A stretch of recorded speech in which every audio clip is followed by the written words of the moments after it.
ఇప్పుడు గైన్స్ మనకి ఆస్ట్రేలియాకి అలాగే సౌత్ ఆఫ్రికాకి మధ్య world test championship final match జరుగుతుంది కదా.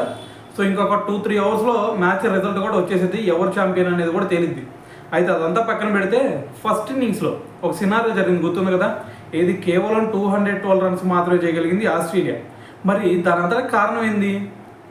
సౌత్ ఆఫ్రికన్ బౌలర్స్ ఫస్ట్ నుంచే పిచ్ని ఏ విధంగా యూజ్ చేసుకోవాలో ఆ విధంగా యూజ్ చేసుకొని వికెట్లు రాబట్టారు. సో దాని తర్వాత ఫస్ట్ డే చూసుకుంటే మొత్తం ఒక 14 వికెట్స్ ఏమో వచ్చినట్టుండే. సో అదంతా పక్కన పెట్టేద్దాం, అది కాదు మనకు మ్యాటర్. ఇక్కడ రిక్కీ పాంటింగ్ ఏమన్నాడు తెలుసా?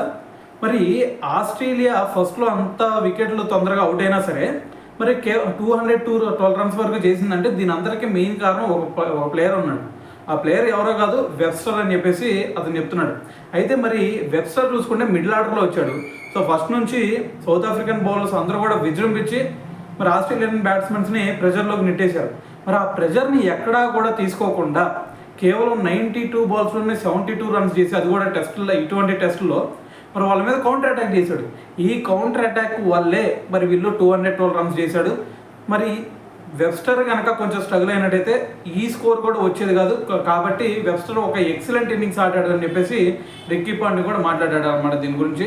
సో మరి దీని గురించి అలాగే రిక్కీ పాంటింగ్ చేసిన కామెంట్స్ని బట్టి మీరేమనుకుంటున్నారు అనేది కింద కామెంట్ చేసేయండి.